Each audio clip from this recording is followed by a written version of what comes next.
Shalom Bapak Ibu, Saudara yang dikasihi Tuhan, Jemaat GTI Bukit Zaitun Surabaya. Saat ini, kita masih tetap melakukan ibadah secara online dengan streaming. Adapun daftar jadwal ibadah yang dapat kita ikuti adalah sebagai berikut.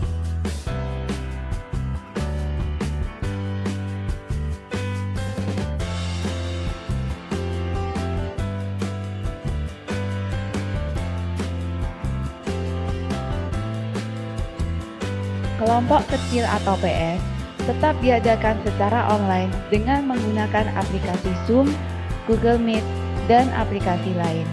Untuk informasi lebih lanjut, bisa menghubungi pimpinan PS masing-masing atau pada kantor gereja di nomor 031 531 2222. Minggu pagi tanggal 20 Juni 2021 tetap ada ibadah online. Sedangkan untuk ibadah offline menunggu perkembangan lebih lanjut. Jemaat yang rindu memberikan persembahan atau perpuluhan dapat memberikan melalui kode QR yang tertera di layar berikut atau melalui transfer ke rekening bank BCA nomor 509410999 atas nama GTI Jemaat Bukit Zaitun Surabaya.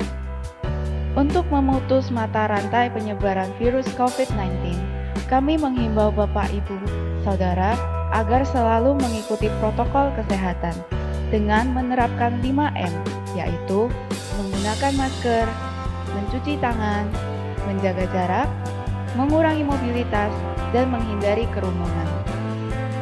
Bapak, Ibu, Saudara, mari kita mempersiapkan hati dan pikiran untuk menerima berkat firman Tuhan. Sebab itu, mari kita tetap menjaga suasana hadirat Tuhan di tempat kita masing-masing. Selamat beribadah, Tuhan Yesus memberkati.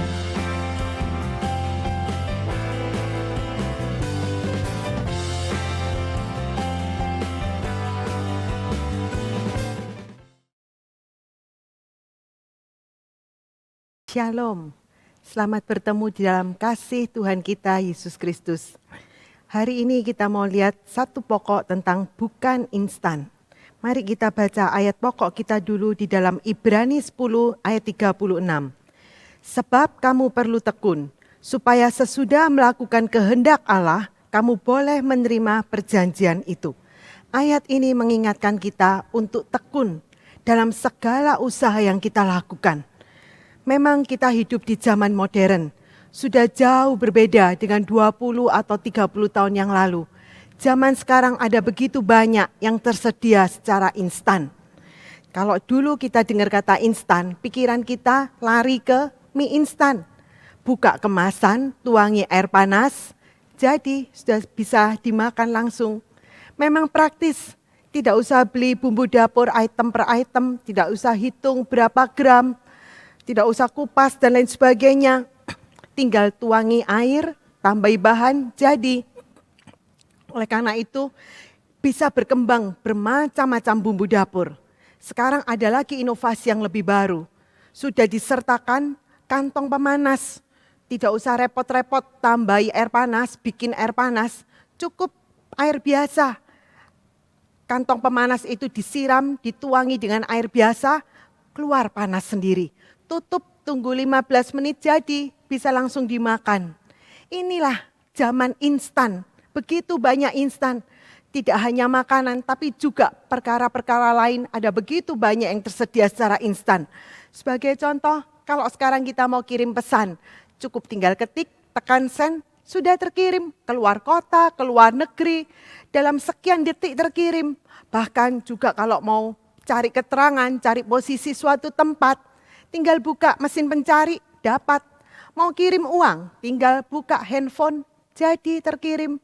Juga kalau mau beli makanan, barang, dan lain sebagainya, buka handphone, pilih-pilih. Bayarnya juga secara instan, dikirimnya juga dengan kurir instan.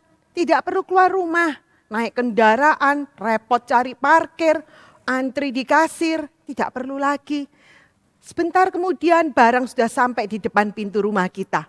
Semua serba instan. Karena sudah terlalu banyak terlalu sering dapat yang serba instan, tanpa disadari timbul juga beberapa orang mental instan. Semua minta serba instan, segala cari yang instan, tidak mau proses. Justru proses itu yang seringkali sulit, repot, jatuh bangun, membosankan. Tidak mau pakai lama, minta cepat, langsung jadi, langsung instan.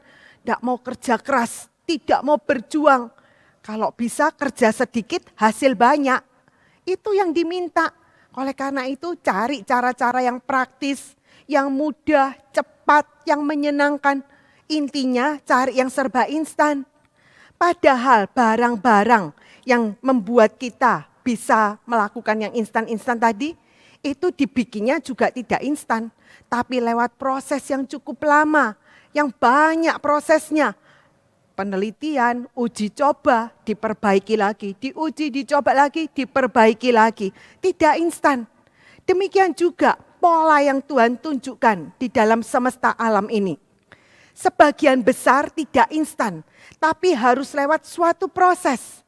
Kita ambil contoh mudahnya, nasi yang setiap hari kita butuhkan. Tidak instan, tidak bisa didapat secara instan, tetapi harus lewat proses sekian lama, sekian banyak.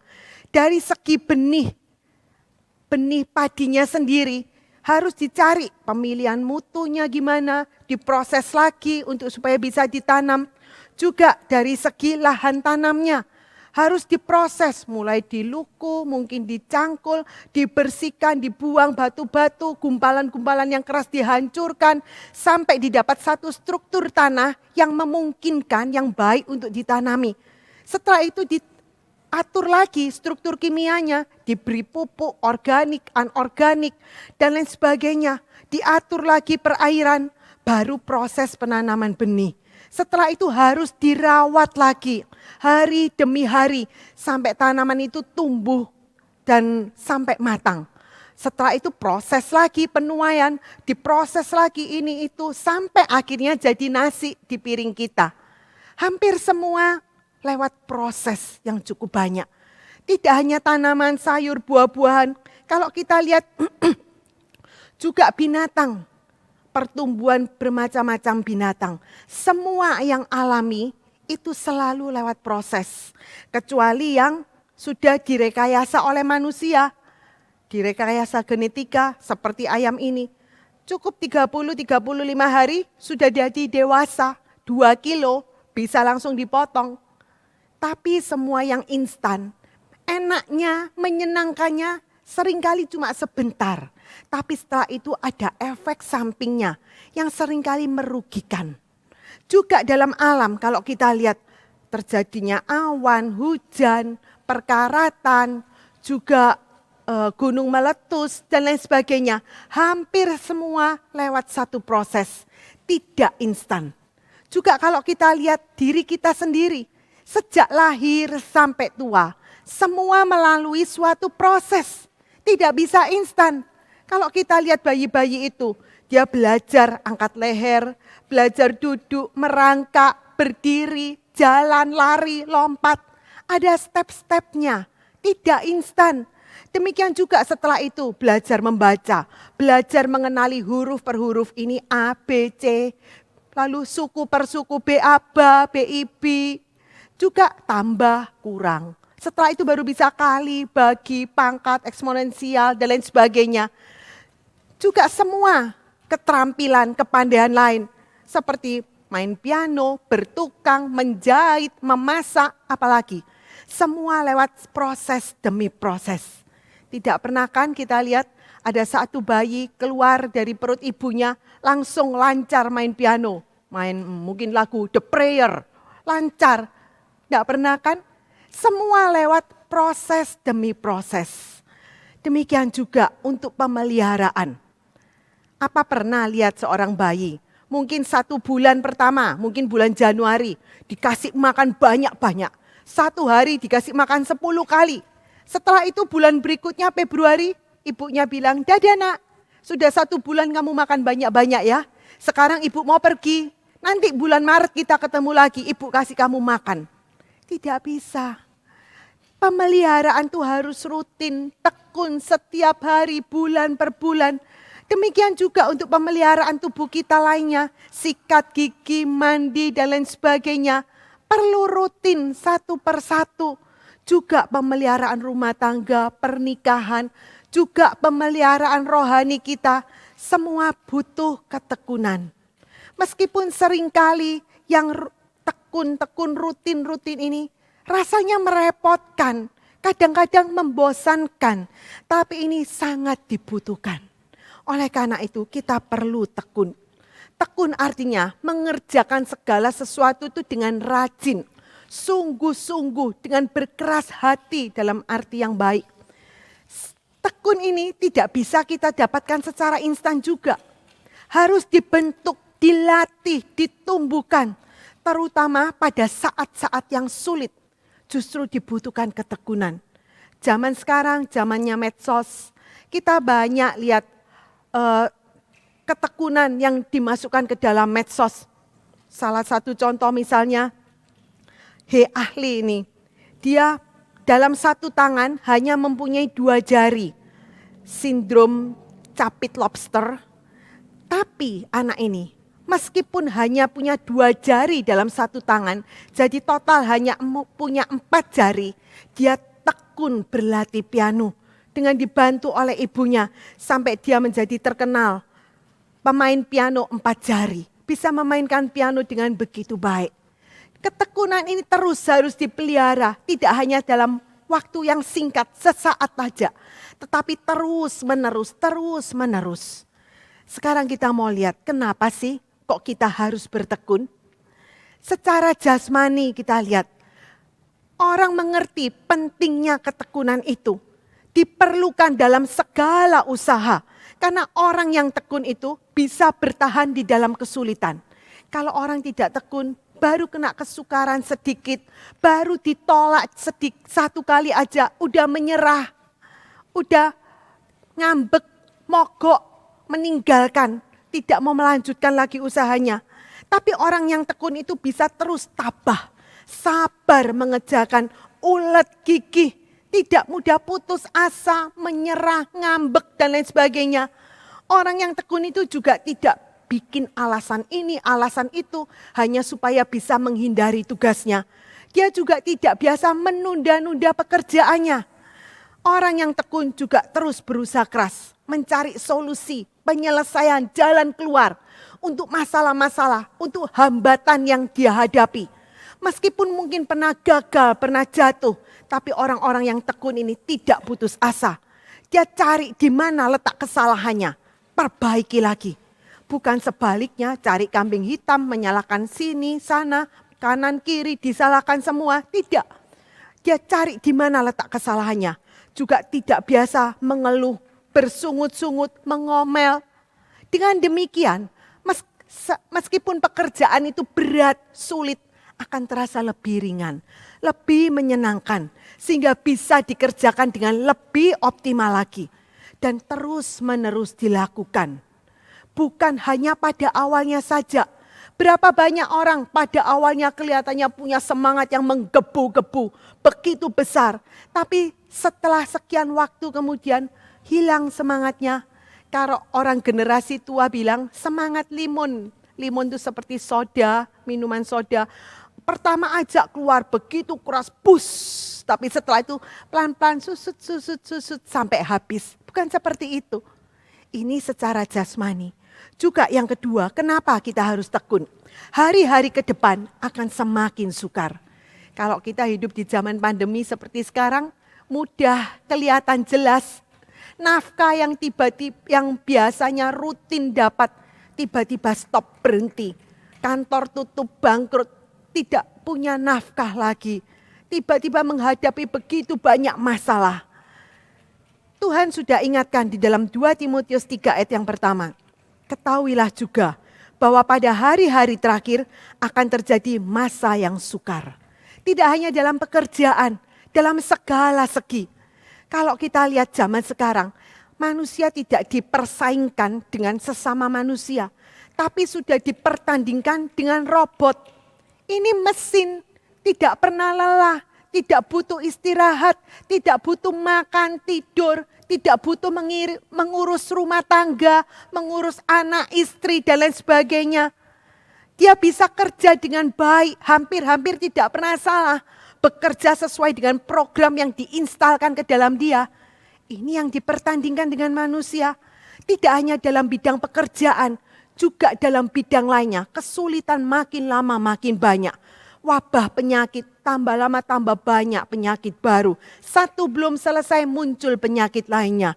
Cari makanan saja yang aman, tidak ditambahi berbagai zat-zat kimia yang merugikan, yang berbahaya untuk kesehatan, cukup sulit. Juga dalam pemeliharaan kesucian hidup, di mana-mana dosa-dosa seks begitu banyak, pornografi, LGBT, juga untuk memelihara pernikahan, rumah tangga, perceraian, perselingkuhan sudah jadi barang biasa di dunia ini. Demikian juga untuk pendidikan anak. Tantangan yang anak-anak hadapi zaman ini begitu banyak, begitu berat. Jauh lebih berat daripada zaman kita mungkin 50-60 tahun yang lalu. Semakin banyak ketidakadilan. Kebenaran dibolak-balik. Mana yang benar, mana yang salah. Mana yang suci, mana yang dosa. Diputar balik. Juga semakin banyak penyesatan. Ini yang terjadi di dunia. Makin lama akan makin berat. Selain itu apalagi yang membuat kita harus bertekun untuk meningkatkan mutu. Supaya mutu kita bisa meningkat dari satu tingkat ke tingkat berikutnya. Harus bertekun. Secara jasmani kita sudah biasa melihat anak-anak kita yang sekolah. Ada tingkat TK, SD, SMP, SMA, S1 sampai S3. Demikian juga untuk segala keterampilan, kepandaian lainnya. Ada tingkat pemula, menengah, lanjutan. Untuk bisa naik dari satu tingkat kepada tingkat berikutnya, juga secara rohani ada tingkatan-tingkatan, ada kita biasa halaman, ruangan suci, ruangan maha suci. Ada tingkatan, baik dalam jasmani juga dalam rohani. Ada tingkatan-tingkatannya, ada jenjang-jenjangnya. Untuk bisa naik dari satu tingkatan kepada tingkatan selanjutnya, mutlak dibutuhkan ketekunan. Sebenarnya untuk bisa bertahan di satu tingkat saja, itu juga butuh ketekunan. Kalau tidak tekun, bisa-bisa dia gugur, jatuh, keluar, tidak jadi apa-apa. Oleh karena itu kita perlu tekun. Yakobus 1 ayat 4 mengatakan, biarlah tekun itu bekerja dengan sempurnanya, supaya kamu jadi sempurna dan cukup lengkap dan tiada berkekurangan di dalam sesuatu apapun. Yang keempat, kenapa sih kok kita harus tekun? Kalau orang tidak bisa tekun, tidak mau tekun secara jasmani, kemungkinan besar orang semacam ini juga tidak bisa tekun secara rohani. Kenapa? Orang tekun secara jasmani itu biasanya jauh lebih mudah. Sebab ketekunan secara jasmani itu lebih cepat kelihatan hasilnya.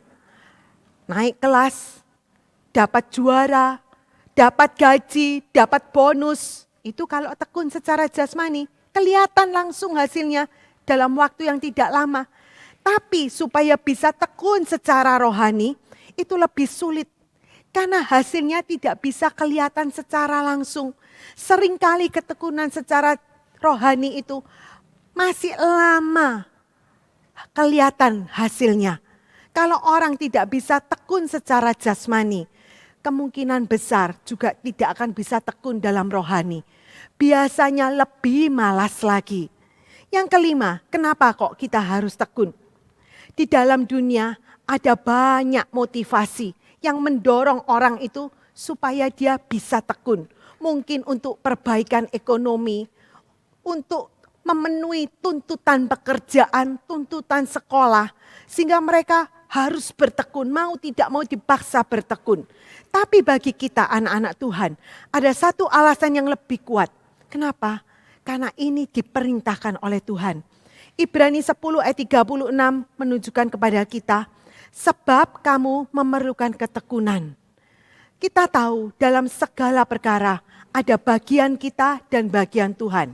Kalau kita mau melakukan bagian kita dengan sebaik-baiknya, maka Tuhan juga akan melakukan bagian Tuhan.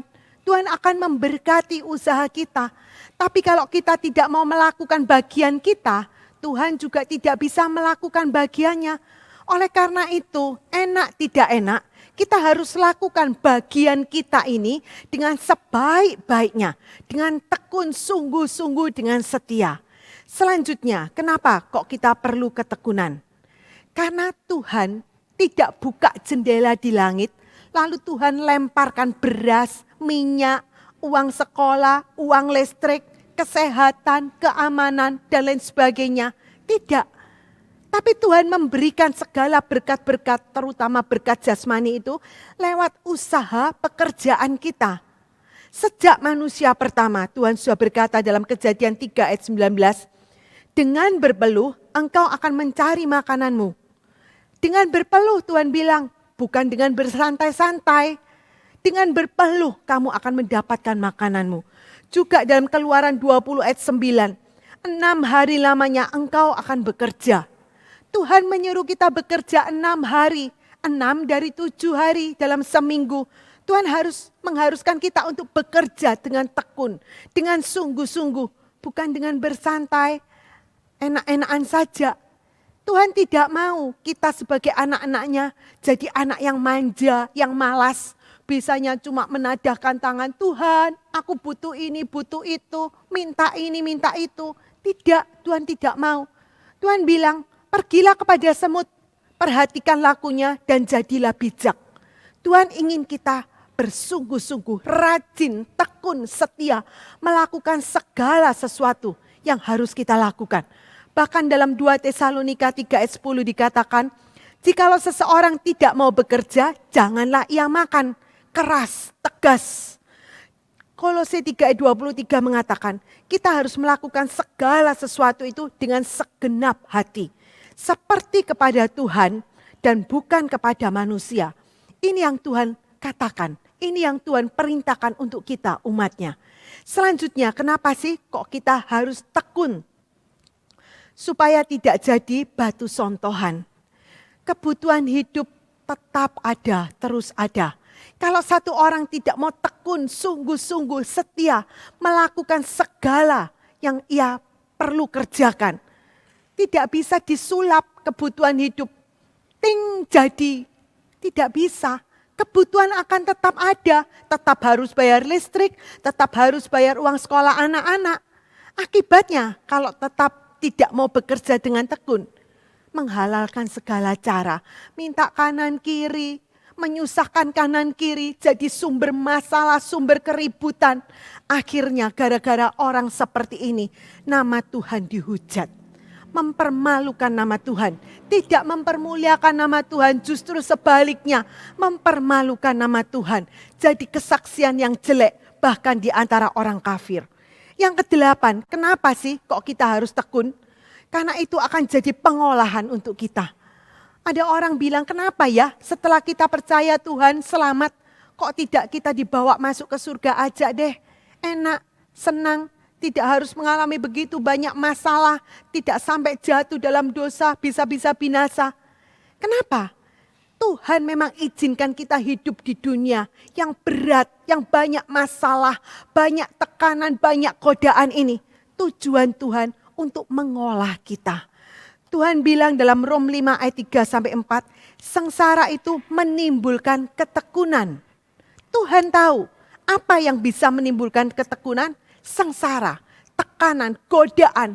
Kalau kita bereaksi dengan benar, ini justru akan menimbulkan ketekunan.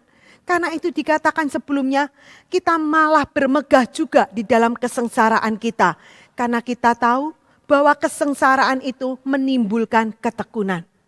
Seperti kalau kita lihat gaun pengantin ini, begitu cantik, dengan banyak permata, kerlap-kerlip. Orang lihat senang, terpesona, harganya juga naik jadi begitu mahal. Senang kita yang lihat.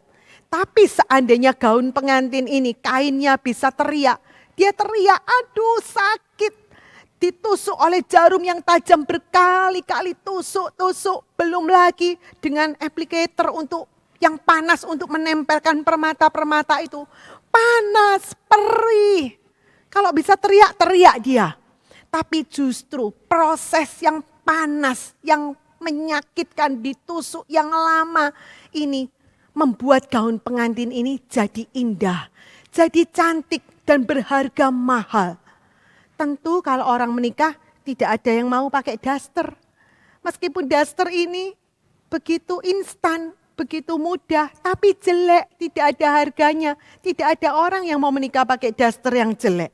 Jadi kita lihat, proses itu meskipun lama, menyakitkan, tapi kalau kita mau menerima, bereaksi dengan benar, maka itu akan membuat kita jadi indah, jadi berharga di hadapan Tuhan. Yakobus 1 ayat 3 mengatakan, sebab kamu tahu bahwa ujian terhadap imanmu itu menghasilkan ketekunan. Oleh karena itu, enak tidak enak, sakit tidak sakit, mengerti atau tidak mengerti kenapa Tuhan izinkan hal-hal yang berat, sulit ini datang kepada kita. Tetap tekun, kerjakan dengan sungguh-sungguh setia dan tekun. Yang ke-9, kenapa kok kita harus tetap tekun? Supaya kita bisa memperoleh hasil pahala upahnya. Secara jasmani kita tahu kalau satu orang tidak tekun, dia tidak akan bisa menyelesaikan tugas-tugasnya. Kalau tidak selesai, juga tidak ada upah. Kalau mahasiswa itu kurang 1 semester dia berhenti, tidak ada wisuda untuk dia, tidak ada gelar untuk dia. Juga pekerja-pekerja kalau tidak menyelesaikan pekerjaannya, tidak ada gaji, tidak ada bonus untuk dia. Ini secara jasmani. Demikian juga secara rohani. Kalau kita tidak menyelesaikan beban tanggung jawab yang sudah Tuhan tanggungkan kepada kita, kita juga tidak akan dapat hasil, tidak akan dapat pahala kelak di surga. Bahkan Matius 21 ayat 43 mengatakan, kerajaan Allah akan diambil daripadamu dan diberikan kepada bangsa yang dapat menghasilkan buah daripadanya. Kaki Dian itu dipindahkan, juga termasuk mahkotanya, pahalanya diambil dari orang itu, diberikan kepada orang lain yang mau mengerjakannya dengan tekun sampai selesai, sampai berhasil. Yang ke-10, kenapa kok kita harus tekun? Supaya kita bisa mendapat keselamatan jiwa kita. Kalau secara rohani, kalau secara jasmani lebih dulu, ada cukup banyak gangguan, godaan, cobaan yang mencoba mengalihkan orang itu supaya dia tidak bisa mencapai hasilnya, supaya dia undur dari segala ketekunannya. Apalagi secara rohani, ada peran iblis. Iblis itu terus berusaha untuk menggagalkan ketekunan umat Tuhan dalam melakukan segala perintah Allah, melakukan segala kehendak Tuhan. Iblis terus berusaha mengganggu, menjebak, menjatuhkan umat Tuhan. 1 Timotius 4 ayat 16 mengatakan, perhatikanlah dirimu sendiri dan ajaranmu, bertekunlah di dalamnya, karena dengan melakukannya engkau akan selamat. Ini yang Tuhan katakan, kita harus bertekun di dalam memperhatikan diri kita sendiri. Apakah kita sudah jalan sesuai dengan jalan Tuhan, sesuai dengan firman Tuhan? Apakah ajaran yang kita berikan sudah sesuai dengan firman Tuhan? Kalau kita mau terus bertekun sampai akhir hidup kita, maka kita akan selamat. Iblis akan pakai segala cara untuk mencoba, menggoda, merayu anak-anak Tuhan, supaya bisa hilang, gugur dari ketekunannya, meninggalkan beban-beban yang Tuhan perintahkan untuk dia lakukan. Awas, Tuhan sudah memperingatkan kita di dalam Galati 3 ayat 3. Sedemikian bodohkah kamu? Kamu sudah mulai di dalam roh, sekarang kamu hendak mengakhiri di dalam daging. Jangan kita sudah mulai dalam roh, sudah sekian lama bertekun, jangan sampai kita mengakhiri dalam daging. Kalau iblis tidak berhasil menggoda, menjerat dengan segala kesukaan dunia, kemanisan dosa yang ia iming-imingkan, iblis itu juga tekun. Iblis ini sangat rajin. Dia akan pakai cara-cara yang lain. Dia akan pakai segala macam tekanan, aniaya, baik secara mental juga secara fisik. Matius 10 ayat 22 menunjukkan, kamu akan dibenci oleh semua orang oleh karena namaku. Tapi orang yang bertekun sampai ke akhir akan diselamatkan. Biar ini mendorong kita untuk terus bertekun, baik secara jasmani juga terlebih-lebih secara rohani. Kita akan melihat beberapa contoh yang Tuhan berikan di dalam Alkitab. Orang-orang beriman yang terus bertekun melakukan kehendak Tuhan. Yang pertama kita lihat Yesus sebagai putra manusia. Sebagai manusia Yesus hidup dan melayani di dunia selama 3,5 tahun. Tapi dalam 3,5 tahun itu saja, Yesus sudah menyelesaikan segala beban yang Tuhan tanggungkan ke atasnya dengan baik, sukses, berhasil, tanpa salah, tanpa cacat sedikit pun. Kenapa kok bisa seperti itu? Karena Yesus terus bertekun melakukan kehendak Bapa, terus bertekun melakukan perintah Bapa. Dikatakan dalam Yohanes 17 ayat yang keempat, Aku telah mempermuliakan engkau di bumi dengan jalan menyelesaikan pekerjaan yang engkau berikan kepadaku untuk melakukannya. Tuhan Yesus menyelesaikan pekerjaan yang diberikan oleh Bapaknya. Sehingga pada akhir hidupnya, dalam Yohanes 19 ayat 30, Yesus memberi pertanggungjawaban, sudah selesai, sudah genap, hanya dalam 3,5 tahun, begitu singkat. Tapi Yesus bisa mengerjakan dengan begitu efektif dan efisien. Kenapa bisa seperti ini? Karena Yesus terus tekun mengerjakan tugas-tugasnya.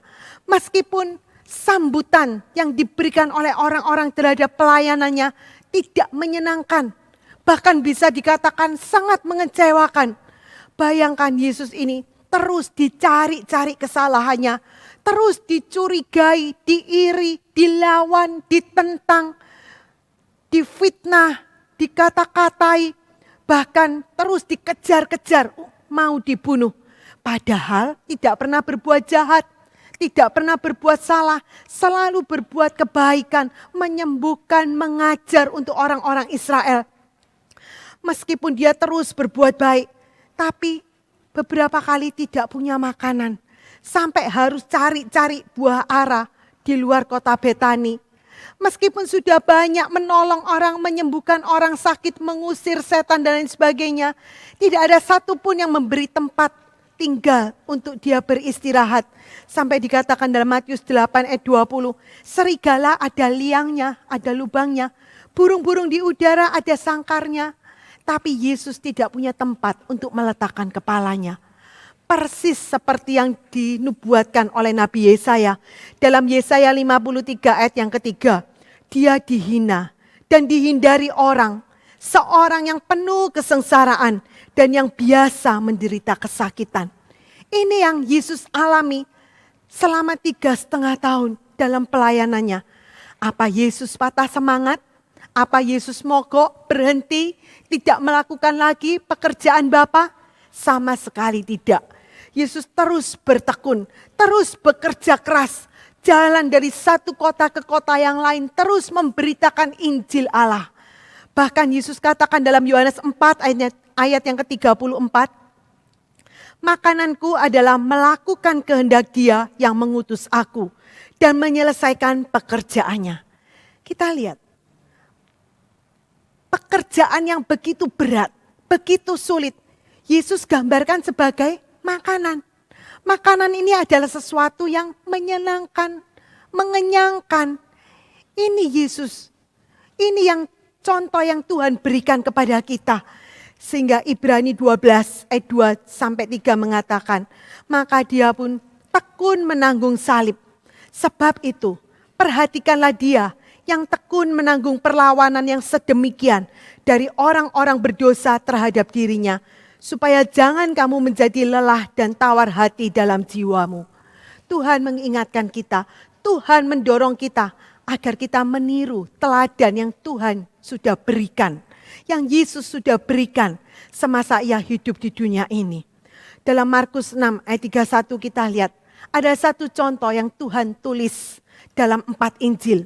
Pada waktu itu Yesus berkata kepada murid-muridnya, asingkanlah dirimu ke tempat yang sunyi dan beristirahatlah sebentar. Sebab banyaklah orang yang datang dan pergi, sehingga makan pun mereka tidak sempat. Dan mereka pun pergi ke tempat yang sunyi dengan berperahu.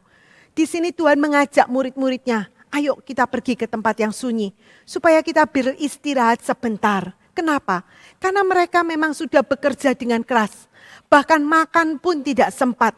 Mereka naik ke dalam perahu dan mulai pergi, berangkat ke tempat yang sunyi, supaya bisa beristirahat sebentar. Tapi apa yang terjadi? Ketika orang banyak itu melihat, mereka mengejar Yesus. Mereka mengejar lewat jalan darat. Bahkan mereka bisa mendahului Yesus. Ketika perahu yang Yesus tumpangi mau menepi, Yesus lihat orang-orang banyak itu sudah berkumpul. Mereka sudah mendahului Yesus. Markus 6 ayat 34 mengatakan, maka ketika Yesus keluar dari perahu, ia melihat perhimpunan orang yang besar. Begitu banyak orang. Mereka sudah berkumpul menunggu Yesus untuk mendengarkan pengajarannya, untuk minta kesembuhan kepada Yesus. Melihat itu, Yesus merasa sangat kasihan. Tergerak oleh belas kasihan akan mereka, lalu ia mulai mengajar mereka banyak hal. Yesus merasa kasihan, dia batalkan rencananya untuk beristirahat, justru diganti dengan mengajar orang banyak itu, mengajar banyak hal sampai malam hari. Seandainya Yesus dia menolak orang banyak itu, orang-orang itu juga tidak bisa menuntut apa-apa. Karena memang tidak ada janji apapun. Yesus bisa meninggalkan mereka. Tapi apa itu Yesus lakukan? Sama sekali tidak. Dia batalkan istirahatnya dan mulai mengajar. Terus sampai malam hari. Di sini kita bisa melihat sifat Yesus sebagai anak manusia. Dia bekerja keras, berani kerja keras, terus bertekun dalam pelayanannya, dalam melakukan perintah Bapa, mengerjakan tugas-tugas yang sudah Bapa bebankan ke atasnya. Sampai ketika malam sudah tiba, murid-muridnya datang kepada Yesus. Mereka berkata, "Guru, ini sudah malam loh, sudah waktunya makan malam. Lagian di tempat ini sunyi. Suruh orang banyak itu untuk pergi ke desa-desa di sekitar sini. Supaya mereka bisa beli roti." Tapi apa yang Yesus katakan? Beda pendapat dari Yesus. Yesus bilang, beri mereka makan. Wah, tentu terkejut murid-murid mendengar itu. Mereka bilang, apa kita harus pergi membeli roti seharga 200 dinar untuk memberi makan orang sebanyak ini? Kita tahu pada waktu itu dicatat ada 5.000 orang laki-laki. Belum anak-anak, belum perempuan. Bisa-bisa 15.000 sampai 20.000 orang yang berkumpul pada saat itu. Mana mungkin bisa memberi makan orang segini banyak, pikir murid-murid. Kalau ada uang 200 dinar, mungkin baru bisa cukup. Kalau kita mau hitung 200 dinar ini, kita konversikan untuk zaman kita sekarang. 1 dinar ini adalah upah yang biasa diberikan kepada seorang pekerja harian. Kalau dia mulai bekerja dari pagi sampai sore, maka dia akan dibayar 1 dinar. Kalau dinar ini mau kita konversikan dalam zaman kita sekarang, seandainya kita ambil gaji 1 bulan UMR 4 juta rupiah. 4 juta dibagi 30 hari, 1 hari dapat bayaran 133.000 sekian. Kalau bayaran untuk 200 hari, 200 dinar tadi, artinya 133.000 dikali 200 adalah 26.666.000 rupiah lebih sekian. Banyak itu. Mungkin murid-murid ini dia pikir, dari mana dapat uang sekian banyak untuk membeli roti? Seandainya pun ada uang sekian banyak, di mana kita bisa dapatkan roti yang jadi dalam sekejap, karena itu sudah malam, untuk memberi makan orang sekian banyak. Dengan akal mustahil, tidak masuk akal. Murid-murid sudah putus asa, tidak mungkin bisa memberi makan orang sekian banyak. Tapi Yesus tidak ketularan putus asa, tidak ketularan patah semangat dari murid-murid ini. Yesus terus bertekun. Dia tanya, berapa roti yang ada pada kamu? Coba lihat berapa yang kamu miliki. Mereka cari, dapat 5 roti dan 2 ikan. Mereka pikir, Tuhan, cuma 5 roti, 2 ikan, apa artinya? Untuk mengenyangkan 12 murid aja tidak cukup. Apalagi untuk mengenyangkan sekian belas ribu orang yang sudah kelaparan, sudah waktunya makan malam. Mana mungkin Tuhan? Tapi lihat, Tuhan tidak putus asa. Dia lakukan tindakan iman. Suruh orang banyak itu duduk berkelompok-kelompok. Lalu Yesus ambil roti itu dan ikan itu. Dia menengadah, dia ucapkan berkat, dia berdoa kepada Allah. Yesus yakin dengan seyakin-yakinnya, Bapak, kalau aku sudah melakukan bagianku, mengajar, memuaskan kelaparan rohani dari orang-orang sekian banyak. Sekarang untuk memuaskan kelaparan jasmani dari mereka yang memang di luar kekuasaan, di luar kemampuan dari Yesus dan 12 muridnya. Yesus yakin kalau dia sudah melakukan bagiannya, maka Allah pun tidak akan lalai melakukan bagian Allah. Yesus yakin Allah akan sanggup memenuhi kebutuhan dari orang banyak itu.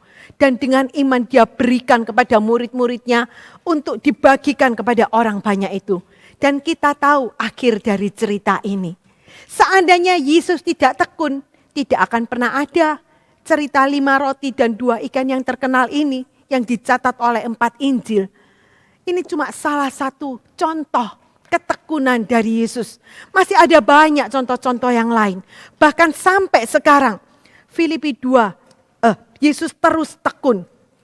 Filipi 2 ayat 8 mengatakan, dalam keadaan sebagai manusia, dia merendahkan dirinya dan taat sampai mati. Bahkan mati tersalib. Terus tekun, kalau kita lihat Yesus terus tekun melakukan kehendak Bapa, taat melakukan segala perintah yang sudah Tuhan bebankan kepada dia. Dari satu ketaatan kepada ketaatan lain. Kepada ketaatan lain. Taat bukan untuk jadi raja. Itu jauh lebih mudah. Taat sampai mati. Tidak enak, tidak menyenangkan. Tapi kita lihat Yesus terus tekun dalam ketaatan. Taat melakukan kehendak Bapa. Taat memikul salibnya. Juga sampai sekarang dia terus tekun bekerja di dalam kita. Filipi 1 ayat 6 mengatakan bahwa ia yang sudah memulai di dalam kamu satu pekerjaan yang baik akan menyelesaikannya sampai pada hari Yesus Kristus. Yesus yang sudah memulai satu pekerjaan yang baik di dalam kita. Dia terus tekun sampai menyelesaikannya, sampai menyempurnakan iman. Ibrani 12 ayat 2. Memandang kepada Yesus yang memulai dan menyempurnakan iman. Meskipun kita sebagai manusia umatnya seringkali memberontak, seringkali sengaja melawan, seringkali masuk dalam berbagai macam dosa. Tapi Yesus tidak putus asa. Yesus tidak mogok berhenti. Tapi dia terus tekun berdoa untuk kita. Terus bekerja di dalam pribadi demi pribadi. Sampai menyelesaikan, menyempurnakan iman itu pada hari kedatangannya. Tidak hanya Yesus. Juga kita lihat hamba-hamba Tuhan yang lain. Seperti Paulus terus bertekun di dalam sengsara. Paulus terus tekun memberitakan Injil baik kepada orang Yahudi maupun orang non-Yahudi. Meskipun dia terus dikejar, dilawan, ditentang. Terus orang-orang bersekongkol mau membunuh dia. Tapi kita lihat Paulus terus bertekun. Tidak mundur sedikit pun. Meskipun dianiaya, bahkan dilempar, dirajam batu. Sampai mereka pikir sudah mati waktu di Listra. Paulus apa yang terjadi? Begitu murid-murid datang mengelilingi, dia bangkit dan masuk lagi ke dalam kota. Dan besoknya berangkat lagi memberitakan Injil lagi. Meskipun dia terus memberitakan, mengajar, menolong begitu banyak orang, memberitakan Injil Tuhan. Tidak ada satupun orang yang memberi dia makan. Memenuhi kebutuhan hidupnya. Paulus tidak kecewa, tidak sakit hati. Dia terus bekerja untuk memenuhi kebutuhan hidupnya. Bahkan kalau kita lihat dalam 2 Korintus 11 ayat 23 sampai 28. Ada satu daftar begitu banyak sengsara yang dia alami. Bekerja lebih banyak, disesah melampaui batas, dipenjara begitu sering, bahaya maut sering, dicambuk 5 kali, masing-masing 39 kali, dipukul dengan tongkat 3 kali, dirajam, kapal karam 3 kali, terkatung-katung di tengah laut sehari semalam, juga dalam berbagai macam bahaya, air dalam perjalanan, dirampok, baik bahaya dari bangsa sendiri, juga dari orang-orang kafir, di dalam kota, di padang gurun, di laut, juga di antara saudara-saudara palsu, juga kelelahan, kesakitan, seringkali tidak tidur, kelaparan, kehausan, bahkan berpuasa, kedinginan, telanjang, juga masih memikirkan pemeliharaan jemaat-jemaat. Begitu banyak, sangat menderita, kompleks dalam segala segi hidup, saling berkaitan. Apakah Paulus patah semangat, berhenti dari pelayanannya, meninggalkan panggilannya? Sama sekali tidak. Dikatakan dalam 2 Korintus 4 ayat yang ke-8, kami tertekan dari segala pihak, namun tidak terjepit. Kami bingung, tetapi tidak putus asa. Kita lihat, kalau Paulus mau melakukan bagiannya, maka Tuhan pun tidak akan lalai melakukan bagiannya. Tuhan yang memberi kekuatan, ketabahan, kemampuan untuk terus melakukan panggilan yang Tuhan berikan kepada dia. Sehingga pada akhirnya dalam 2 Timotius 4 ayat yang ke-7, Paulus boleh berkata, saya sudah bergumul dengan pergumulan yang baik. Saya sudah menyelesaikan bagian saya. Saya sudah memelihara iman. Dan pada akhirnya mahkota itu sudah disediakan untuk Paulus. Kita lihat Paulus bisa begitu indah, bahkan mirip seperti putra manusia, menyelesaikan bagiannya. Kenapa kok dia bisa seperti itu? Resepnya, karena dia terus tekun. Enak tidak enak, suka tidak suka, senang tidak senang, ada resiko maupun tidak ada resiko. Dia terus bekerja, terus melakukan panggilannya dengan tekun. Dan resepnya ini dia berikan juga kepada Timotius, anak didiknya. 2 Timotius 3 ayat yang ke-10. Tetapi engkau telah mengikuti ajaranku, cara hidupku, pendirianku, dan ketekunanku. Dan ini juga yang Paulus berikan kepada setiap kita. Dalam 1 Korintus 11 ayat yang pertama, tirulah saya, sama seperti saya meniru Kristus. Kalau kita mau indah seperti Paulus, seperti putra manusia, ayo kita meniru ketekunan dari Paulus, juga ketekunan dari putra manusia Yesus. Demikian juga Abraham terus tekun memelihara imannya, menumbuhkan imannya. Kita tahu sejak umur 75 tahun Allah sudah memanggil Abraham, keluar dari negerimu, keluar dari kaum keluargamu, dari rumah bapakmu, pergilah ke negeri yang akan kutunjukkan kepadamu kelak. Kemana? Tidak tahu.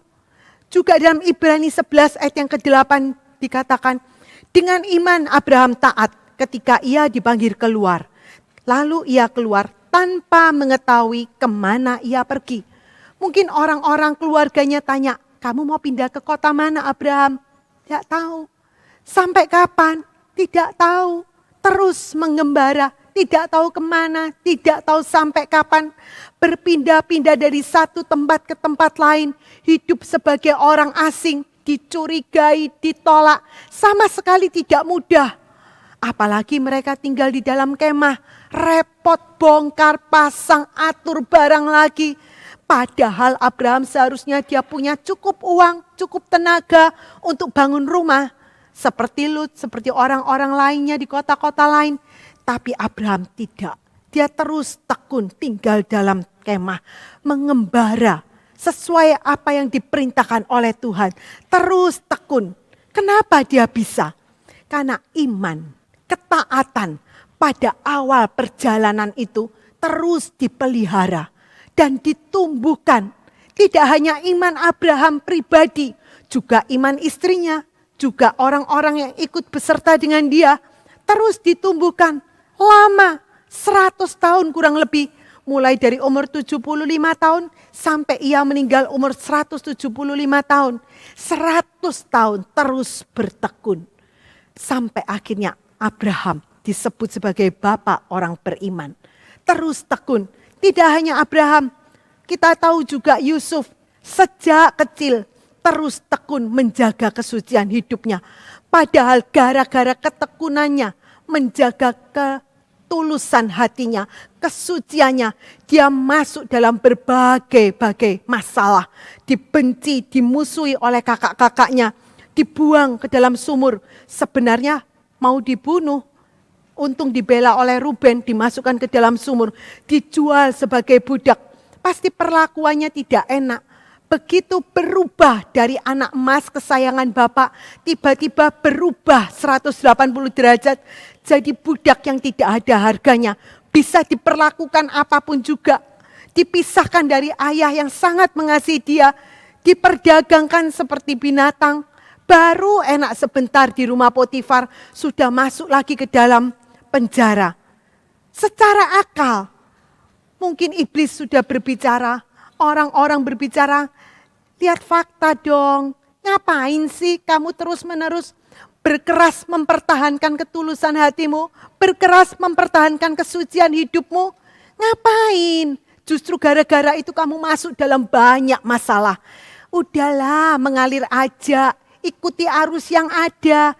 Jadi kamu gak dilawan, gak ditentang, dimusuhi, dikucilkan. Tapi apa Yusuf ikut seperti itu? Sama sekali tidak. Dan kita tahu hasil akhirnya. Juga Yusuf ini terus bertekun jalan dalam pimpinan Roh Kudus. Pada waktu Yusuf di rumah Potifar, dia dipercayai penuh. Seluruh rumah diserahkan kepada Yusuf.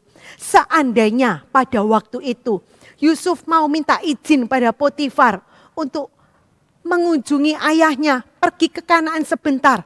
Kemungkinan besar pasti Potifar akan mengizinkan.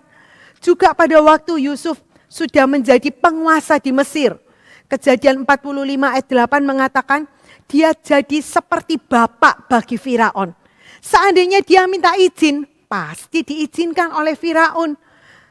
Apalagi Yusuf diberi kereta kedua milik Firaun sendiri. Diberikan kepada Yusuf untuk dipakai Yusuf. Ini alat transportasi yang canggih. Pasti terawat, pasti bagus. Kalau Yusuf mau pergi sebentar ke Mesir, ke Kanaan mengunjungi ayahnya, pasti bisa.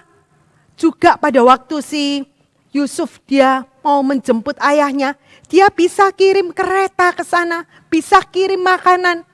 Rasanya dia ingin apapun juga dituruti oleh Firaun. Tapi kenapa kok Yusuf tidak minta izin untuk pergi pulang ke rumahnya, mengunjungi ayah yang sudah begitu dia rindukan? Apa Yusuf tidak rindu pada ayahnya? Apa Yusuf tidak rindu pulang ke rumahnya? Pasti dia rindu. Kita ingat pada waktu saudara-saudara Yusuf datang. Yang terus berkali-kali ditanyakan oleh Yusuf adalah ayahnya. Apakah ayahku masih hidup? Itu terus yang ditanyakan. Kita lihat Yusuf. Dia ada kemampuan untuk pulang ke rumah. Menemui ayahnya. Dia ada kesempatan untuk pulang ke rumah. Tapi kenapa dia tidak mau? Kita tahu. Pasti Roh Kudus yang menegahkan Yusuf. Dan Yusuf mau menaati pimpinan Roh Kudus. Meskipun untuk itu dia harus menyangkal diri, mengendalikan emosinya, tidak menuruti perasaan hati. Seandainya Yusuf minta izin dan pulang ke rumah, wow, pasti itu jadi satu surprise yang besar di Kanaan. Mungkin kakak-kakaknya akan syok, kaget sekali. Bapaknya akan begitu bahagia, bersuka cita, lompat gembira. Tapi, ada tapinya saudara. Rencana yang sudah Tuhan nyatakan dalam mimpi Yusuf, bahkan sampai 2 kali ini tidak akan terjadi. Tidak akan pernah terjadi ini.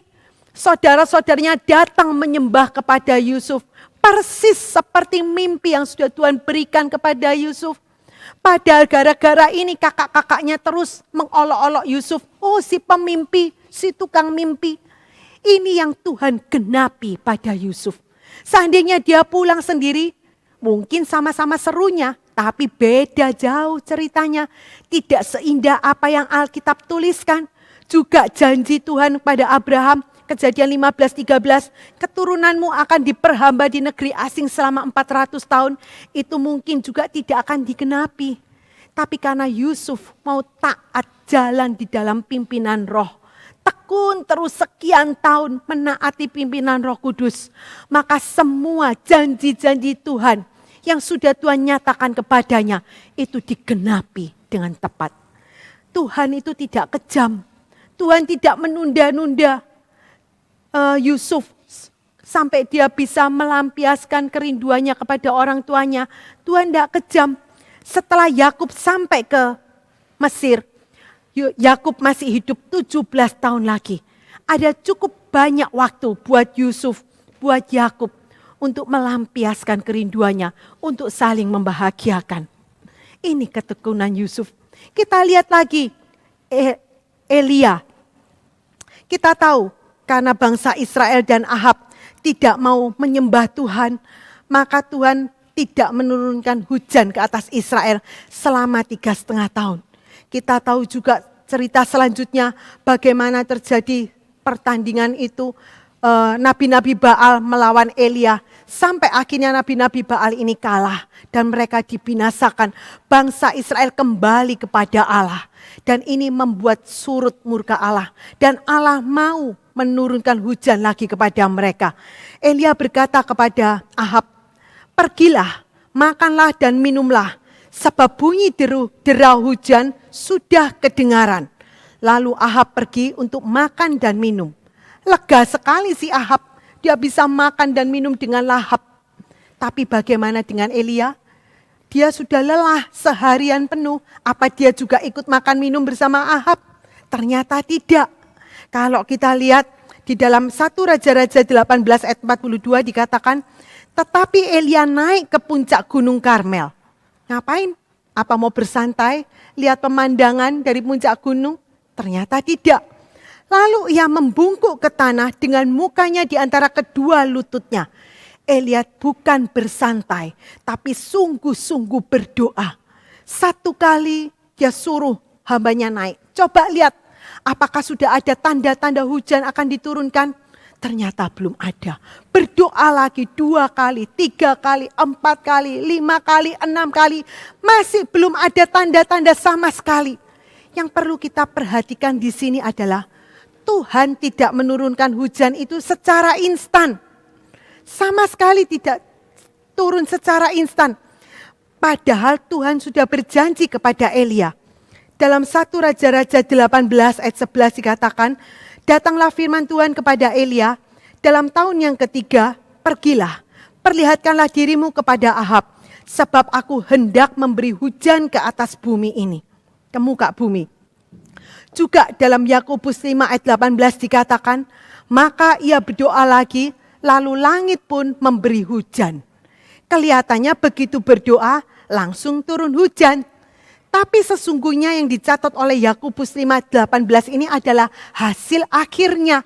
Sebelum ini terjadi, ada satu proses yang Tuhan izinkan terjadi. Apa itu? Berdoa sampai 7 kali. Terus tekun berdoa. Bukan 1-2 kali, sampai 7 kali. Kenapa? Karena Tuhan mau menunjukkan kepada Elia. Tuhan mau mengolah Elia. Supaya Elia terus tekun berdoa. Tuhan mau menunjukkan supaya Elia terus bertekun dalam berharap, bergantung penuh kepada Tuhan. Dalam imannya. Juga Tuhan mau tunjukkan kepada Elia bahwa semua itu terjadi. Baik menghentikan hujan, juga menurunkan hujan kembali. Bukan atas kemampuan Elia sendiri, tapi semata-mata oleh Tuhan sendiri yang berbuat. Dan Tuhan mau beri bonus pahala. Kalau tadi Tuhan sudah beri pahala untuk Elia, lagi dengan ketekunannya dalam berdoa, ketekunannya dalam berharap, bergantung penuh kepada Tuhan, Tuhan tambahi lagi bonus untuk Elia. Dan supaya ini juga jadi pelajaran untuk kita sekarang. Demikian juga Musa. Secara akal Musa sudah dilatih logikanya untuk membawa bangsa Israel keluar dari Mesir. Itu adalah satu perkara yang mustahil. Itu bukan satu saat, tapi untuk satu masa yang belum bisa ditentukan berapa panjang. Kalau kita lihat begitu repot, yang dibawa keluar oleh Musa bukan orang-orang dewasa yang sudah siap perang. Bukan, tapi bawa begitu banyak anak-anak, perempuan, juga bayi-bayi, juga ternak, bayi-bayi ternaknya, juga orang tua, juga barang-barang yang harus diangkat, mungkin didorong. Begitu ribut, begitu repot. Apalagi belum memikirkan dari mana dapat makan, minum, pakaian untuk orang sekian banyak. Mau tinggal di mana? Belum tahu lagi ada ancaman musuh. Binatang buas, perampok, padang gurun. Bagaimana kalau ada yang sakit? Bagaimana kalau timbul bencana alam? Dengan akal pikiran biasa mustahil. Apalagi orang-orang Israel yang dipimpin ini bukan orang-orang yang baik, yang taat sepenuh. Tapi mereka ini orang-orang yang tegar tengkuk. Orang yang tidak tahu berterima kasih. Yang terus melawan, memberontak. Bahkan mereka mau merajam Musa sampai mati. Tidak hanya pemimpin-pemimpin, juga saudara dari Musa ikut memberontak. Kalau dipikir secara akal, lebih enak Musa tinggal di Midian aja. Bisa tinggal dengan tenang, nyaman bersama istri dan kedua anaknya. Tapi apa Musa meninggalkan mereka? Musa putus asa, tinggalkan sudah bangsa Israel pulang ke Midian? Sama sekali tidak. Dia terus bertekun sampai akhir hidupnya. Dan ini justru jadi pengolahan untuk Musa. Sampai Musa jadi begitu indah di hadapan Tuhan. Sampai Tuhan mau bertemu muka dengan Musa. Satu orang yang begitu indah di hadapan Tuhan. Juga Ayub terus bertekun di dalam kesalehannya. Dan ada begitu banyak lagi hal-hal yang Tuhan catat yang perlu kita bertekun terus menerus.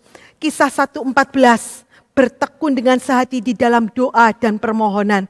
Kisah 2:42, bertekun di dalam ajaran rasul-rasul, di dalam persekutuan, di dalam memecahkan roti dan di dalam doa.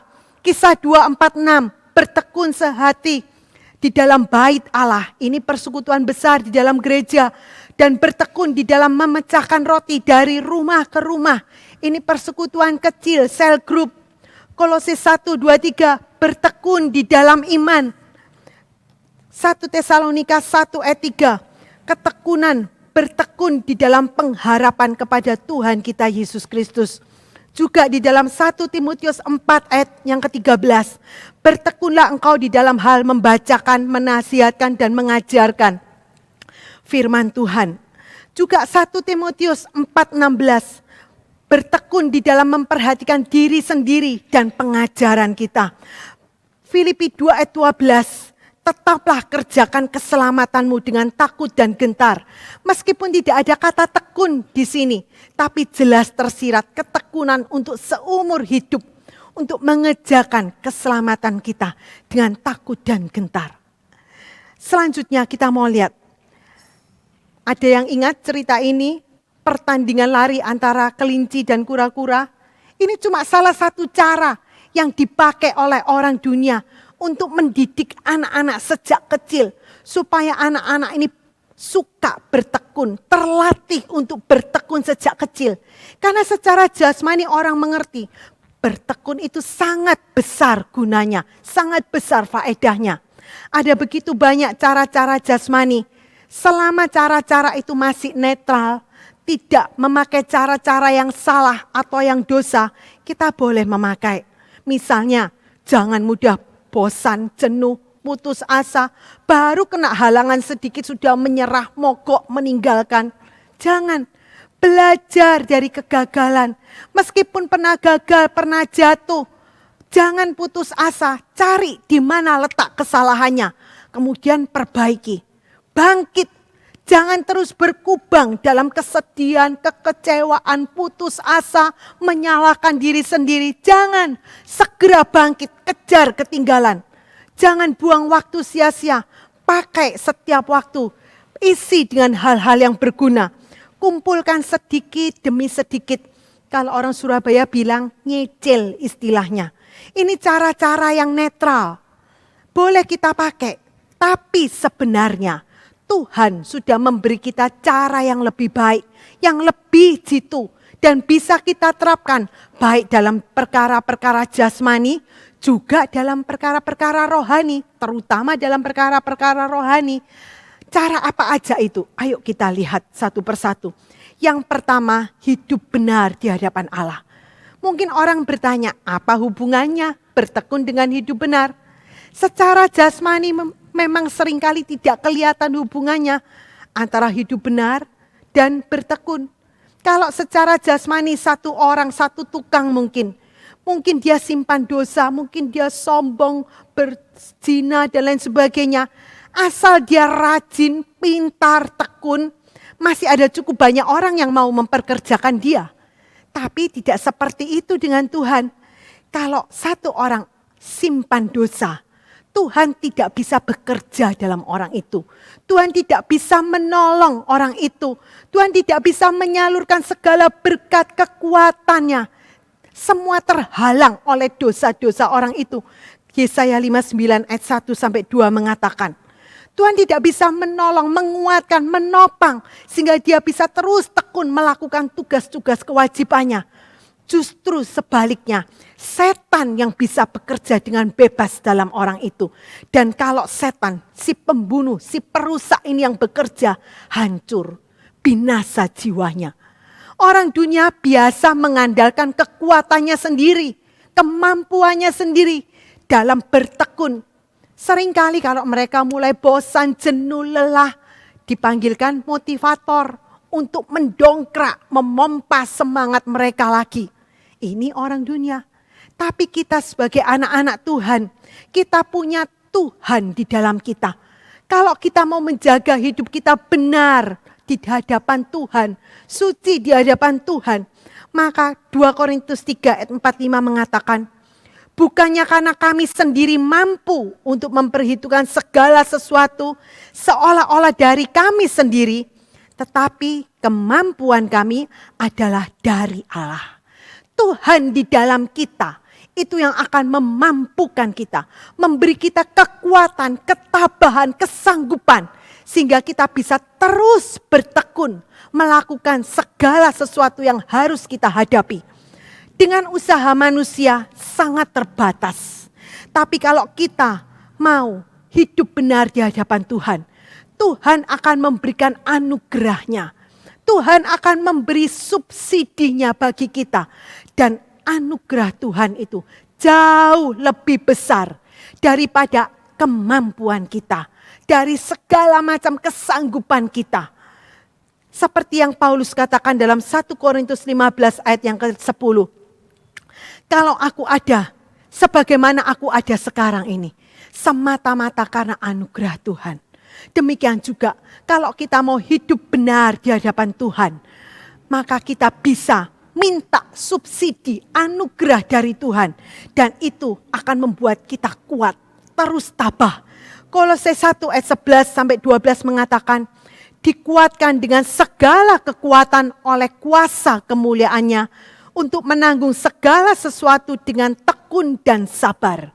Allah sendiri yang akan memampukan kita.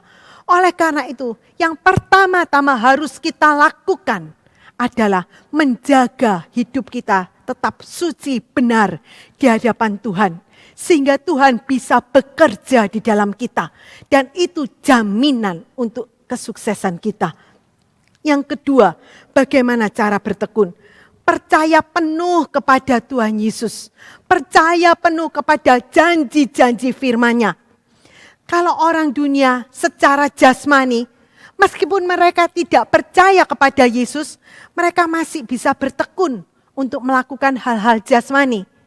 Tapi kalau mau bertekun dalam hal-hal rohani, tanpa percaya sungguh-sungguh penuh kepada Yesus, sulit.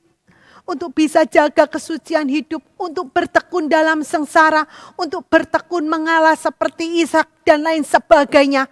Sulit, berat, bahkan mustahil. Iya, kalau 1 kali, 2 kali. Mungkin ada orang dunia bilang, oke lah kita coba-coba gambling lah. Tapi kalau tekun terus menerus, mereka bilang bodoh itu. 1 Korintus mengatakan itu satu kebodohan. Mereka tidak bisa menerima. Butuh percaya penuh kepada Allah. Butuh iman yang kuat supaya kita bisa terus bertekun di dalam hal-hal rohani.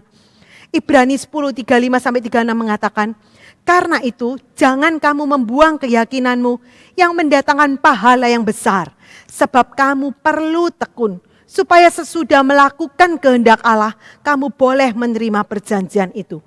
Perlu percaya penuh, iman yang teguh kepada Allah, supaya kita bisa terus bertekun di dalam hal-hal rohani. Ini perlu kita perhatikan, sebab akhir zaman ini makin banyak penyesatan.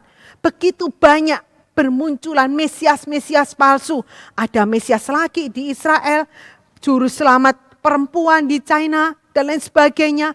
Bahkan mereka dengan terang-terangan berani melawan Alkitab, menyatakan mosi tidak percaya kepada Alkitab sebagai firman Allah yang hidup.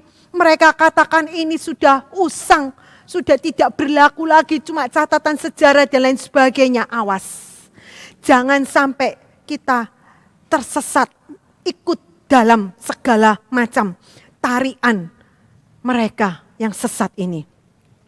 Yang ketiga, bagaimana cara bertekun? Dengan iman. Kalau ada iman, maka akan timbul pengharapan. Pasti kita ingat cerita anak kecil yang minta sepeda pada ayahnya. Ayahnya bilang, ya nak, nanti ya kalau papa pulang kerja 3 hari di luar kota, papa pulang papa akan belikan kamu sepeda roda 3 seperti yang kamu inginkan. Mungkin warnanya pink. Anak ini meskipun papanya belum datang, belum bawakan sepeda roda 3 itu, dia percaya penuh, bersuka cita menunggu kedatangan bapaknya. Ini bapak manusia. Dengan kemampuan yang terbatas dia berusaha sepenuh-penuhnya, sekuat tenaganya untuk memenuhi janjinya kepada anak yang dia cintai. Apalagi Allah yang kita sembah. Dia Allah yang maha kuasa. Dia Allah yang bisa melakukan segala sesuatu. Tidak ada yang mustahil bagi dia. Masakan dia tidak memenuhi janji-janjinya kepada kita? Rom 8 ayat 32 mengatakan, Ia yang tidak menyayangkan putranya sendiri, melainkan menyerahkan dia bagi kita semua. Mana mungkin ia tidak memberi dengan bebas segala sesuatu bagi kita bersama-sama dengan putranya? Tidak mungkin. Apapun yang kita butuhkan, Tuhan akan memberikan pada waktunya dengan cara Tuhan. Oleh karena itu, kalau kita mengerti hal ini dan kita mau sungguh-sungguh percaya, maka akan timbul pengharapan. Sehingga dengan pengharapan ini kita akan mampu melakukan tindakan-tindakan iman. Terus bertekun menunggu penggenapan dari janji-janji Allah. Meskipun tidak kelihatan. Karena ada Kristus yang menguatkan kita, yang memampukan kita. Kemudian kita lihat cara yang keempat. Tekun berdoa.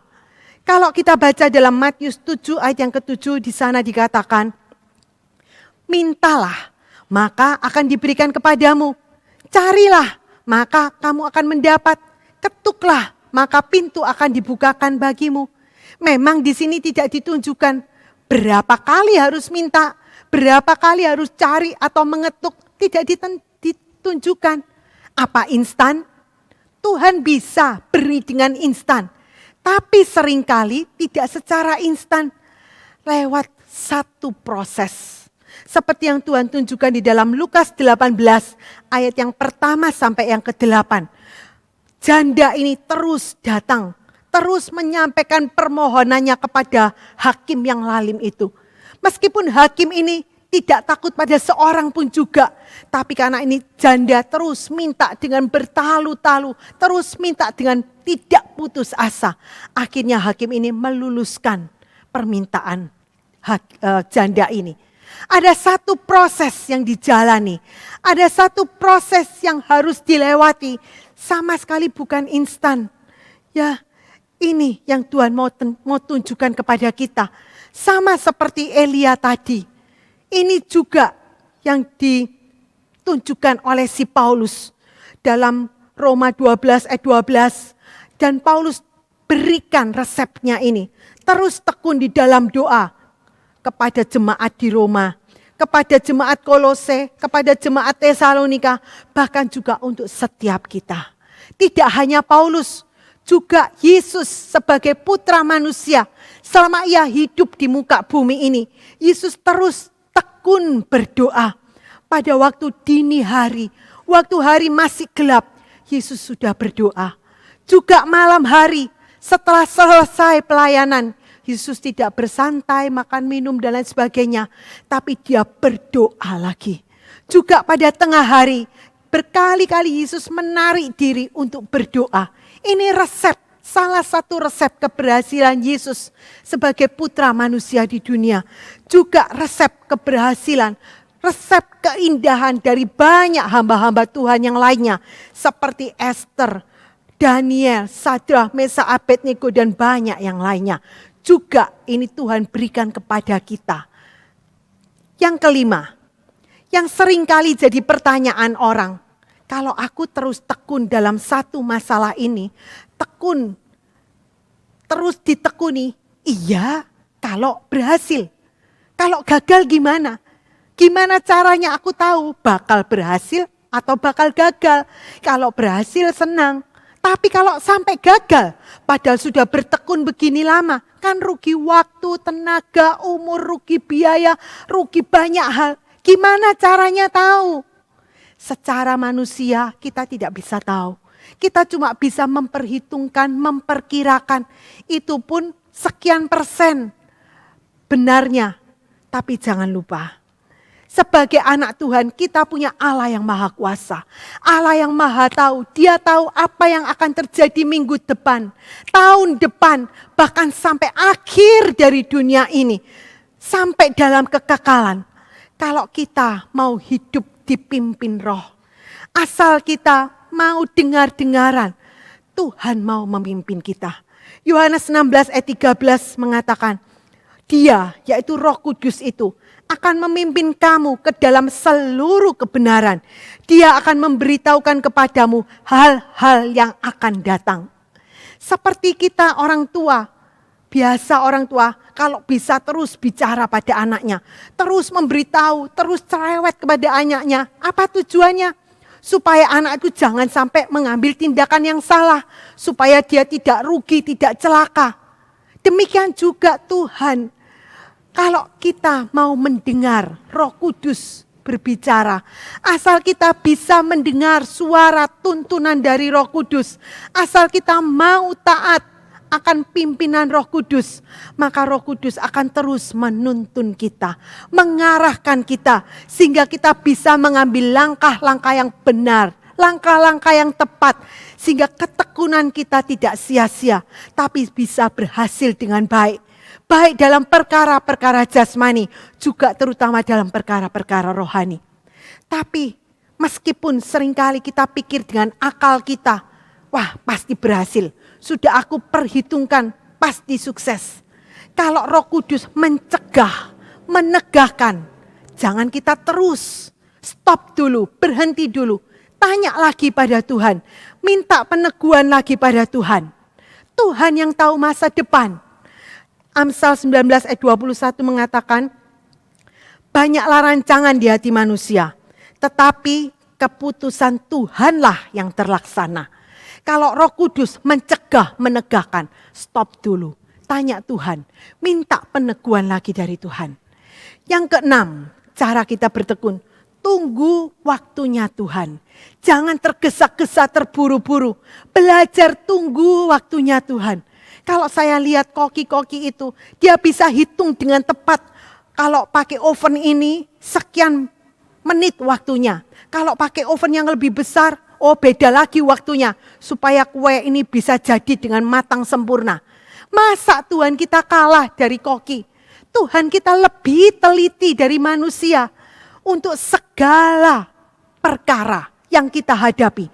Tuhan sudah punya perhitungan waktu yang tepat. Kalau kita sedang berjalan, sedang menekuni sesuatu, timbul keraguan. Stop, tanya lagi pada Tuhan. Tapi kalau kita sudah tanya pada Tuhan, dan Tuhan memberi keyakinan, Tuhan memberi peneguhan, tapi kenapa kok tidak muncul-muncul hasilnya, belum kelihatan hasilnya? Bertekun lagi. Mungkin ada sesuatu yang Tuhan ingin kerjakan di dalam kita. Mungkin Tuhan ingin kita memperbaiki sesuatu. Atau ada beberapa segi hidup kita yang Tuhan ingin matangkan lebih dahulu. Atau ada satu rencana yang lebih baik yang sudah Tuhan sediakan di depan. Tapi seringkali manusia belum bisa mengerti, tetap minta rencana lain yang lebih jelek. Oleh karena itu Tuhan tunggu sedikit waktu lagi supaya kita bisa mengerti dan kita bisa dapat yang lebih baik itu. Tekun, terus setia, tunggu waktunya Tuhan. Setelah kita tekun sekian lama, jangan sampai kita berbalik. Kalau kita berbalik, padahal sebenarnya cuma tinggal sedikit waktu lagi. Hasilnya akan muncul, hasil itu akan Tuhan berikan. Rugi, terbuang sia-sia ketekunan sekian lama, usaha sekian lama. Sama seperti Abraham dan Sarah. Gara-gara mereka memasukkan Hagar dalam perkawinan mereka dan lahirlah Ismail, Ishak tidak segera diberikan. Seandainya mereka tidak memasukkan Hagar, mungkin tinggal sedikit waktu lagi Ishak akan diberikan. Tidak sampai terjadi begitu banyak kepahitan dalam rumah tangga Abraham dan Sarah, bahkan berakibat sampai kita sekarang. Cara yang ketujuh, kita harus bisa melihat pahala, hasil yang akan kita peroleh kelak. Saudara pernah pergi ke acara, mungkin pernikahan, seringkali supaya tamu itu tidak segera pulang lebih dahulu sebelum acara selesai, diadakan undian door prize dan ditarik pada akhir acara. Karena ada door prize, mereka mau belani, menunggu, tekun menunggu, mungkin 1 jam, mungkin 1,5 jam, karena mereka berharap siapa tahu nanti nomorku yang keluar. Meskipun itu cuma 1/10, mungkin 1/1000 atau 1/500. Karena ada satu hasil yang mereka ketahui, yang mereka ingin capai, mereka mau bertekun menunggu. Demikian juga secara rohani.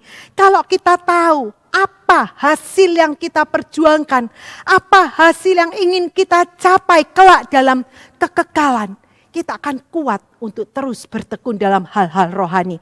Seperti yang Paulus katakan dalam 2 Korintus 4 ayat yang ke-17 sampai ke-18. Karena kesukaran kami yang ringan, yang hanya untuk seketika mengerjakan bagi kami suatu kemuliaan yang amat sangat dan kekal sepenuh-penuhnya.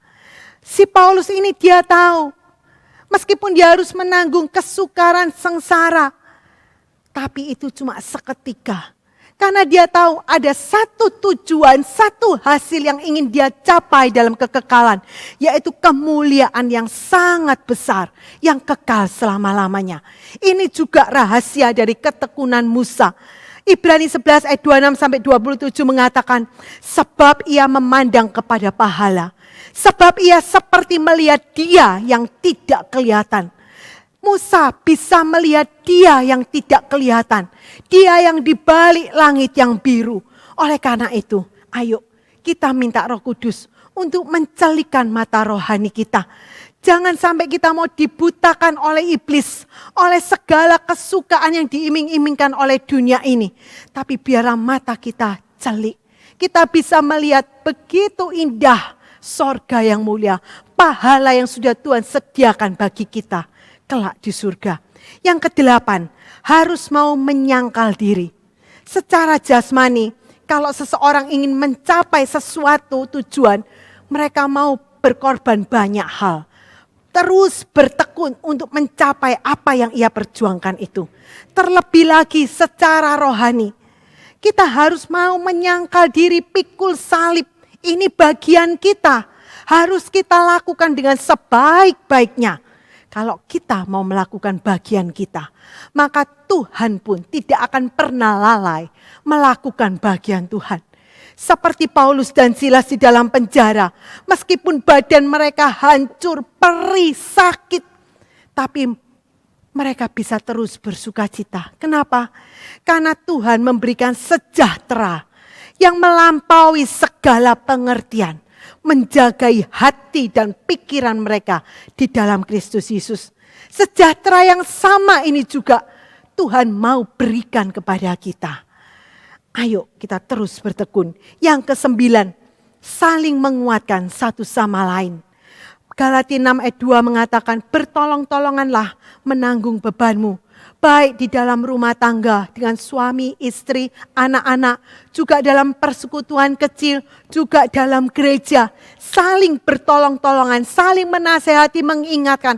Ayo terus bertekun, menyangkal diri, sehingga kita boleh menyelesaikan segala beban yang sudah Tuhan tanggungkan kepada masing-masing kita. Dengan bertolong-tolongan, maka kekuatan masing-masing kita akan meningkat berkali-kali lipat. Oleh karena itu pada akhirnya Pengkhotbah 9 ayat 10a mengatakan, segala sesuatu yang dijumpai oleh tanganmu untuk dikerjakan, kerjakanlah itu sekuat tenaga. Kenapa? Supaya hidup kita di dunia ini bisa terus menghasilkan buah. Filipi 1 ayat 22 mengatakan, tapi jika aku harus hidup di dunia ini, itu berarti bagiku bekerja memberi buah. Agar sepanjang hidup kita, sepanjang sisa umur hidup yang Tuhan berikan kepada kita ini, kita bisa terus menghasilkan buah-buah. Baik secara jasmani, supaya orang boleh melihat dan memuliakan nama Tuhan. Juga terlebih secara rohani. Dan satu kali kelak kalau kita kembali ke surga, ada satu pahala yang indah yang Tuhan sudah siapkan untuk setiap kita. Ayo kita menyanyikan satu lagu yang indah. Kalau kita mau melakukan bagian kita, maka Tuhan pun akan melakukan bagiannya.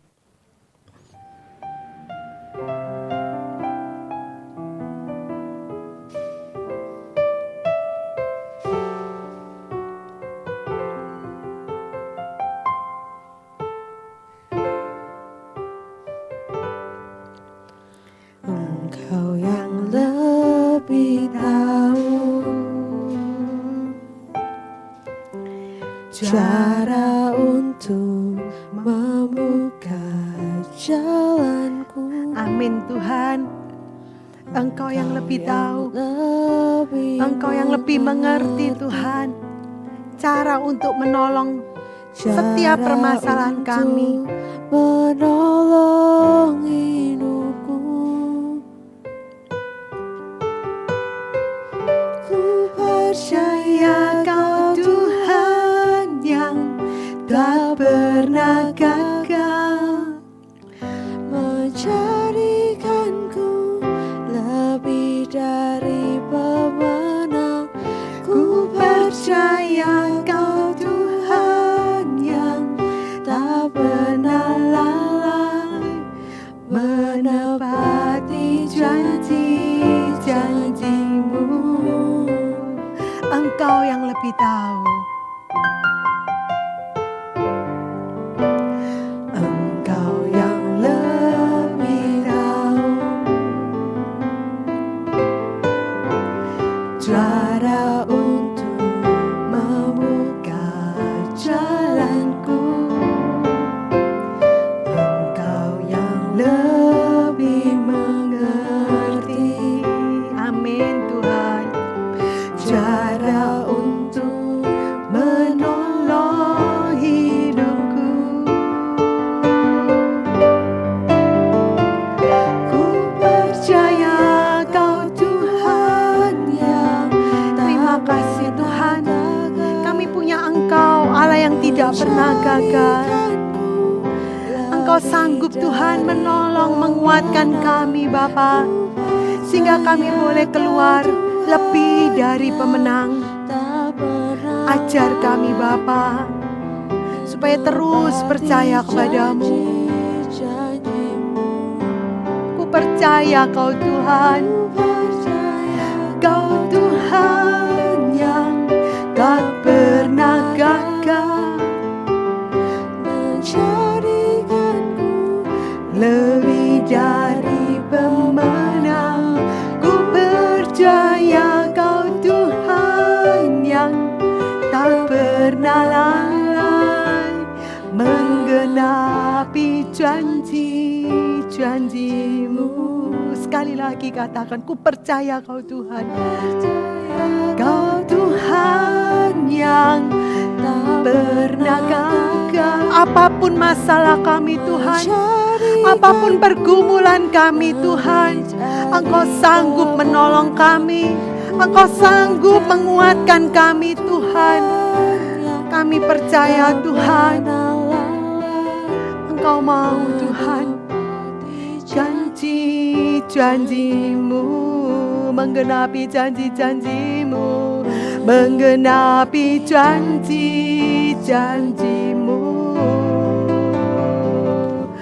menggenapi janji-janji-Mu. Terima kasih Bapa, terima kasih Tuhan. Kami bersyukur Tuhan, kami mempunyai Allah. Engkau Tuhan yang maha kuasa, Engkau yang sangat mencintai kami, Engkau yang sudah merancangkan hal-hal yang indah untuk kami Bapa.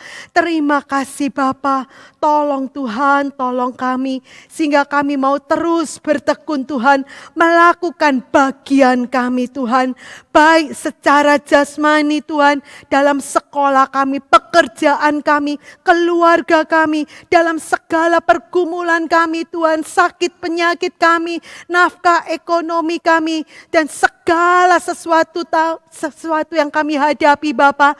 Mungkin kami tidak sampaikan kepada seorang pun, tapi Engkau tahu Tuhan setiap pergumulan kami Bapa. Dan kami yakin Tuhan, kalau kami mau melakukan bagian kami dengan sebaik-baiknya, sesuai dengan yang Engkau perintahkan Bapa, kami yakin Tuhan, Engkau tidak akan pernah lalai melakukan bagian-Mu Tuhan. Engkau akan melakukan Tuhan apa yang di luar kemampuan kami Tuhan. Dan pada akhirnya Engkau akan membuat kami keluar sebagai pemenang. Dengan Engkau Tuhan, kami boleh jadi pemenang. Terima kasih Bapa, terima kasih. Tuhan, tolong Tuhan, setiap apa yang kami hadapi Tuhan, Engkau yang tahu. Tolong Tuhan, supaya kami bisa terus hidup memperkenankan Engkau, sehingga kami boleh memuliakan nama-Mu Tuhan, semasa kami hidup di dunia ini Tuhan. Dan kelak satu kali, kalau kami kembali kepada Engkau, kami boleh menerima pahala yang sudah Engkau sediakan untuk setiap kami.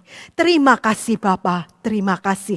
Pada akhirnya Tuhan, kami mohonkan Tuhan, kiranya berkat kasih dari Allah Bapa, anugerah dari Tuhan Yesus Kristus, dan persekutuan yang manis di dalam Roh Kudus, limpah dengan berkat karunia, buah-buah roh, kuasa dari Roh Kudus, limpah atas setiap kami anak-anak-Mu yang terus percaya kepadamu.